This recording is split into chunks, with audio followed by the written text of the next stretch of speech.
Dalam tampilan terbaru dari hubungan yang semakin dalam antara Beijing dan Moskow, pasukan China dan Rusia memulai latihan militer selama 5 hari di barat laut China pada tanggal 9 Agustus. Lebih dari 10.000 tentara dari militer China dan Rusia berpartisipasi dalam latihan Zapad Interaction 2021 di daerah otonomi Ningxia Hui yang akan melibatkan sejumlah besar pesawat, sistem senjata, dan kendaraan.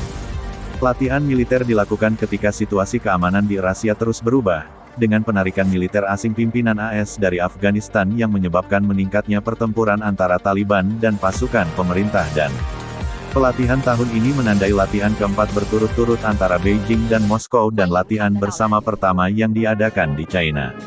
Manuver akan fokus pada stabilitas di negara tetangga Asia Tengah karena kedua negara ingin menunjukkan kerjasama yang berkembang antara militer mereka.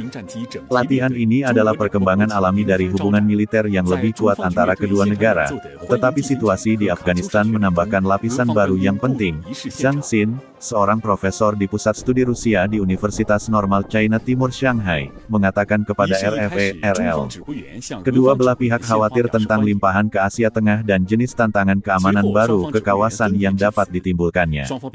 Juru bicara Kementerian Pertahanan China Wu Qian mengatakan pada tanggal 5 Agustus bahwa tujuannya adalah untuk mengkonsolidasikan kerjasama dan menjaga perdamaian dan keamanan regional, dengan fokus pada kontraterorisme dan membangun pusat komando bersama untuk kerjasama yang lebih baik dalam pengintaian bersama, peringatan dini, serangan bersama, dan serangan elektronik dan informasi. Didorong bersama oleh antagonisme bersama terhadap Amerika Serikat serta kekhawatiran strategis serupa untuk Asia Tengah dan Selatan, hubungan antara China dan Rusia telah tumbuh semakin dekat dalam beberapa tahun terakhir. Baik Beijing dan Moskow telah menunjukkan keinginan yang meningkat untuk mengatasi masalah internasional bersama dan latihan militer saat ini yang berfokus pada keamanan di Asia Tengah dan Afghanistan adalah tampilan terbaru dari dinamika yang berkembang ini. Namun menurut Zhang, sementara hubungan militer terus berkembang dan negara-negara tersebut menemukan cara baru untuk bekerja sama, China dan Rusia tidak maju menuju aliansi militer dalam pengertian tradisional. Latihan semacam ini menunjukkan langkah menuju kolaborasi tertutup tetapi fleksibel antara dua militer tanpa memasuki aliansi skala penuh, kata Zhang. Hubungan Beijing dan Moskow yang berkembang. Sementara situasi keamanan yang memburuk di Afghanistan terus menarik perhatian para pemimpin politik dan militer di China dan Rusia dan menghadirkan peluang untuk kolaborasi, hubungan antara kedua negara berkembang di beberapa sektor. Kolaborasi Rusia-China dipercepat pada tahun 2014 setelah Kremlin merebut Crimea, di mana Rusia ditempatkan di garis bidik sanksi Barat. Sejak itu, Beijing dan Moskow telah melihat hubungan mereka semakin dekat, dengan perdagangan yang diperluas, kerjasama teknologi tinggi, dan meningkatnya dukungan politik satu sama lain, terutama selama pandemi COVID-19. Pada bulan Juni, kedua belah pihak memperbarui perjanjian Sino-Rusia tentang ketetanggaan yang baik dan kerjasama yang ramah saat mereka merayakan ulang tahunnya yang ke-20. Namun terlepas dari hubungan militer dan politik yang memanas, para analis mengatakan ada batasan untuk jenis kemitraan yang ingin dijalin oleh China dan Rusia satu sama lain. Alexander Gabuev, seorang rekan senior di Moscow Carnegie Center, mengatakan kepada RFE/RL bahwa tidak ada pihak yang ingin dikunci ke dalam aliansi di mana mereka akan dibawa ke dalam pertarungan di mana yang lain tidak memiliki kulit dalam permainan, menunjuk ke perbedaan posisi China terhadap Ukraina dan Rusia terhadap Taiwan. Mereka mencoba untuk menghindari pertengkaran satu sama lain dan malah menemukan bidang-bidang yang tumpang tindih itu untuk kepentingan bersama, katanya.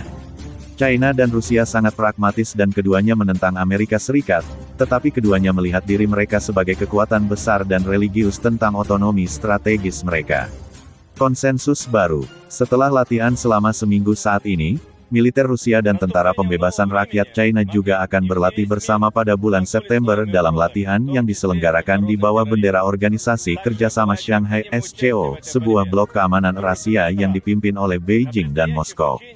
Seperti manuver yang sedang berlangsung di China, latihan SCO juga akan memiliki fokus kontraterorisme. SCO, yang selain China dan Rusia terdiri dari India, Kazakhstan, Kirgistan, Pakistan, Tajikistan, dan Uzbekistan, telah menjadi kendaraan bagi hubungan keamanan Beijing yang berkembang di seluruh Eurasia, yang siap untuk tumbuh dengan latar belakang AS penarikan pasukan dari Afghanistan. Rusia secara tradisional melihat negara-negara Asia Tengah seperti Kazakhstan, Kirgistan, Tajikistan, Turkmenistan, dan Uzbekistan sebagai wilayah pengaruhnya sendiri, tetapi kebangkitan Beijing sebagai kekuatan ekonomi yang dominan telah mengubah dinamika di kawasan itu. Dalam beberapa tahun terakhir, China dan Rusia telah berupaya menyeimbangkan kepentingan mereka di Asia Tengah antara otot militer Rusia dan dompet China.